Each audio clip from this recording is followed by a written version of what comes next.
عزیز طلبہ، السلام علیکم ورحمۃ اللہ تعالی وبرکاتہ۔ آج کا سبق توجہ کے ساتھ سماعت کریں۔ بسم اللہ الرحمن الرحیم۔ قال الاستاذ محمد علی الاشاری، استاد محمد علی اشاری نے کہا، نور الجلالت ام ثناء الفرقدی، یہ بزرگی اور عظمت کا نور ہے یا فرقد ستارے کی روشنی۔ الجلالت کے معنی عظمت، بزرگی، اور ثناء اس کے معنی ہے روشنی، اور فرقد ایک ستارے کا نام ہے۔ نور الجلالت، یہ نور الجلالت اور ثناء الفرقدی معطوف سے مل کر کے خبر ہے، اور اس کا مبتدا محذوف ہے، یعنی ھذا۔ ترجمہ سماعت کریں۔ نور الجلالت ام ثناء الفرقدی، یہ عظمت کا نور ہے، بزرگی کا نور ہے، یا فرقد ستارے کی روشنی۔ ام شع فی الاکوان نور محمدی، یا پوری کائنات میں محمد صلی اللہ تعالی علیہ وسلم کا نور پھیلا ہوا ہے۔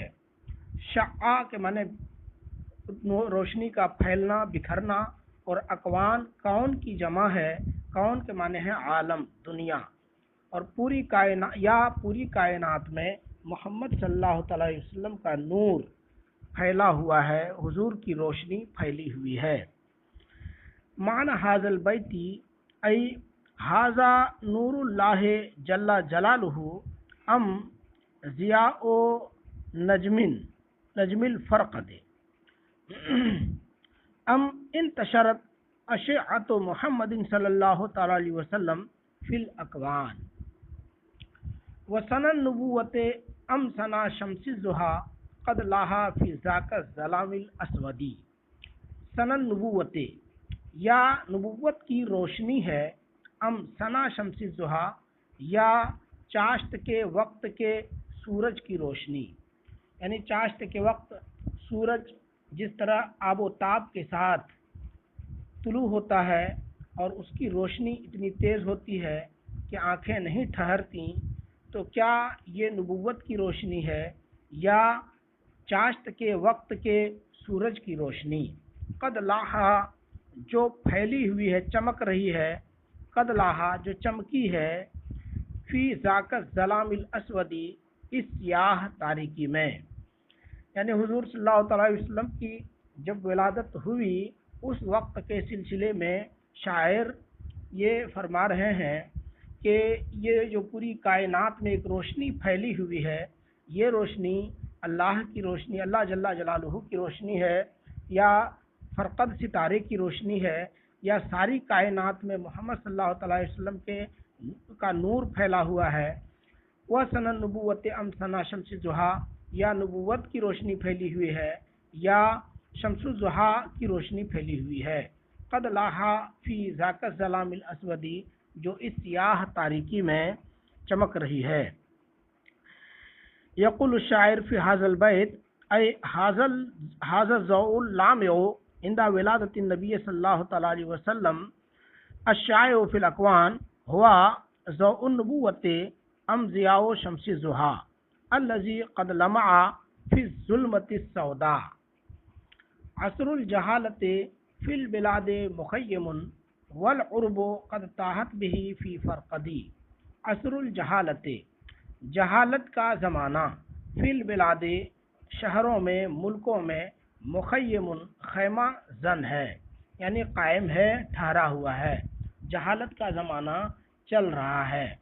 دیکھیے، عصر الجہالت، جہالت کا زمانہ، فی البلاد، شہروں میں، مخیم، خیمہ زن ہے، قائم ہے، والعرب، اور اہل عرب، قد تاہت، بھٹک گئے ہیں، بہی، اس زمانے میں، فی فرقدی، سخت ہموار زمین میں۔ فرقد کا ایک معنی اور ہے، اس کے معنی ہے سخت ہموار زمین۔ مطلب یہ ہے کہ رسول اللہ صلی اللہ تعالی علیہ وسلم کی ولادت سے پہلے اہل عرب طرح طرح کی برائیوں میں مبتلا تھے، آپس میں کشت و خون ان کا جاری رہتا تھا، لڑائی جھگڑا عام اور معمولی باتوں میں ہو جایا کرتا تھا۔ تو یہ سب دور جہالت تھا اور جہالت کا اثر تھا ان پر۔ اس کی منظر کشی کرتے ہوئے شاعر نے کہا: عصر الجہالت فی البلاد مخیم، جہالت کا زمانہ شہروں میں خیمہ زن ہے اور اہل عرب بھٹک چکے ہیں اس زمانے میں فی فرقدی سخت ہموار زمین میں۔ المراد من هذا البیت ای زمن الجہالت قائم فی المدن والقرى والعرب تحیرت وذلت فی الارض الصلبۃ المستویہ والروم فی ارض الشام تذلها وتصومها بتجبر وتشرد۔ الروم، اہل روم، فی ارض الشام، ملک شام کی سرزمین میں، اہل روم شام کی سرزمین میں، تذلها انہیں پھسلا رہے تھے، روم شام کی زمین میں انہیں پھسلا رہے تھے یعنی شکست دے رہے تھے، انہیں شکست دے رہے تھے یا انہیں ذلیل کر رہے تھے۔ وتصومها بتجبر وتشرد، وتصومها اور ان پر ظلم کر رہے تھے، بتجبر زبردستی سے، وتشرد اور سرکشی سے۔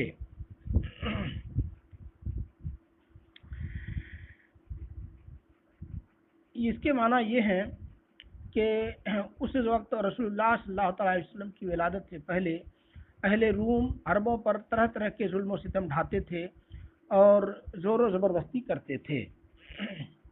معنی هذا البیت ای الروم ترید اذلال العرب و اذلاقها فی ارض الشام وتعذبهم بالتشدد والتکبر والتمرد، والفرس فی ارض العراق تہینها بتحکم وتعسف وتشدد۔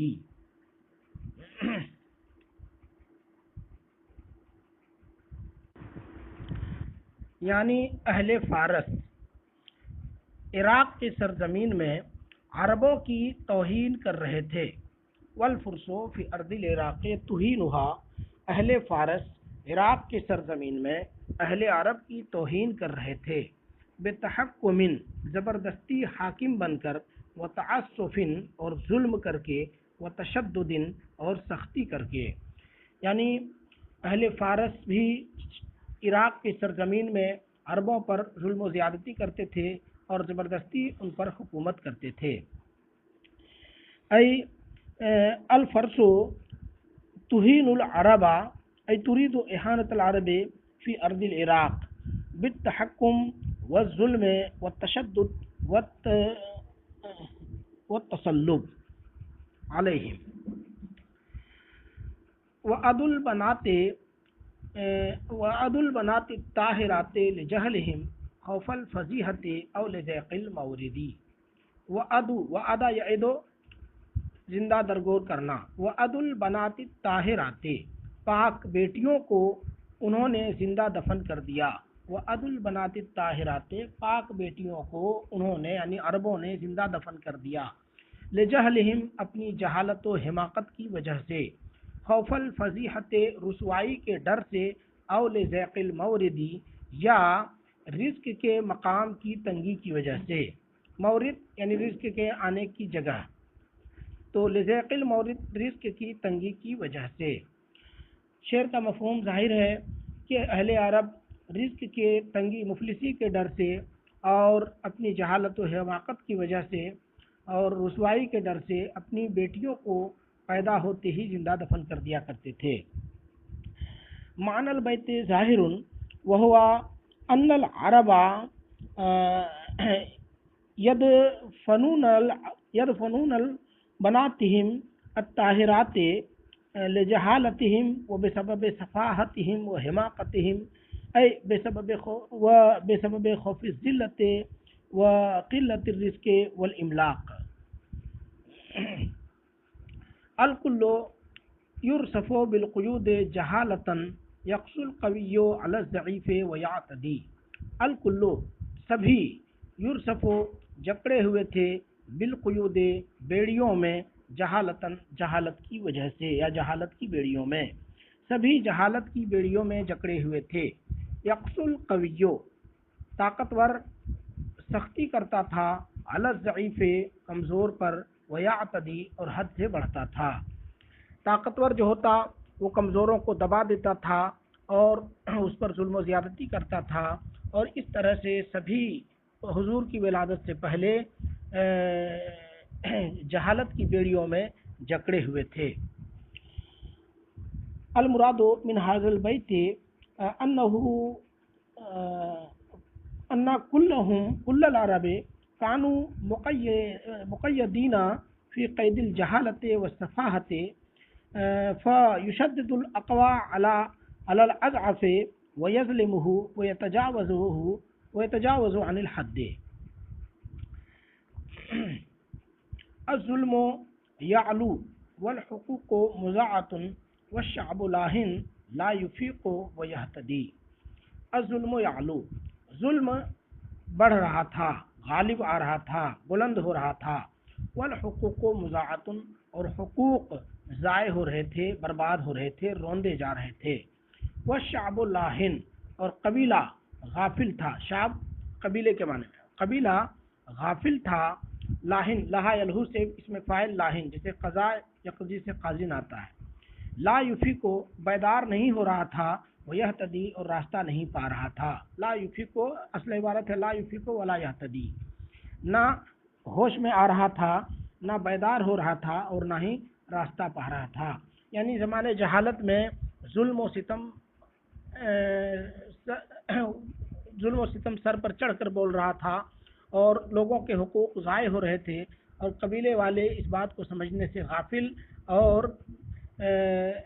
اور محروم تھے، یعنی حس کا مادہ بھی ان سے ختم ہو چکا تھا، ہوش و حواس میں نہیں تھے، اور ہدایت بھی نہیں مل رہی تھی۔ معنی البیت ای کان الظلم والتعدی غالبا والحقوق تؤتى وتتلف، وكانت القبائل غافلة لا تنتبه ولا تهتدي الى الحق والصواب، والحال اصبح امره مترديا لا يرتجى الا باعظم مرشدی۔ والحال اصبح امره، اور حالت کا معاملہ ہو گیا متردین خراب، یعنی حالت خراب ہو گئی تھی۔ والحال اصبح امره متردیا، اور حالت خراب ہو چکی تھی۔ لا یرتجا، سدھرنے کی امید نہیں کی جا رہی تھی، الا باعظم مرشدی، مگر ایک عظیم مرشد کے وسیلے سے، ایک عظیم رہنما کے واسطے سے۔ یعنی حالت اتنی خراب ہو چکی تھی کہ اب اس کے اپنے آپ سدھرنے یا سدھارنے کی امید نہیں کی جا سکتی تھی بغیر کسی ہادی اعظم کے، بغیر کسی مرشد اعظم کے۔ ای صارت الاحوال سیئة ردیة لا یرجا لاصلاحها الا بواسطة ہاد عظیم او مرشد عال۔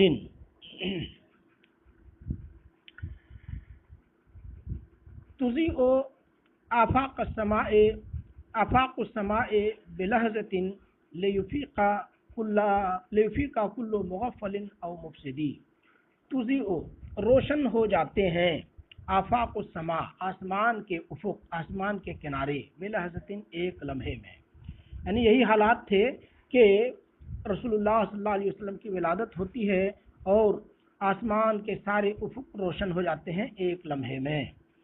لیفیقا، یہ سب اس لیے ہوتا ہے، لیفیقا، تاکہ بیدار ہو جائے، ہوش میں آ جائے، کل مغفل، ہر غافل، او مفسدی، یا ہر مفسد، ہر فساد چاہنے والا اور ہر غافل بیدار ہو جائے، ہوشیار ہو جائے۔ اس لیے حضور کی ولادت کے فوراً بعد، حضور کی ولادت ہوتے ہی آسمان کا گوشہ گوشہ چمک اٹھا، روشن ہو گیا۔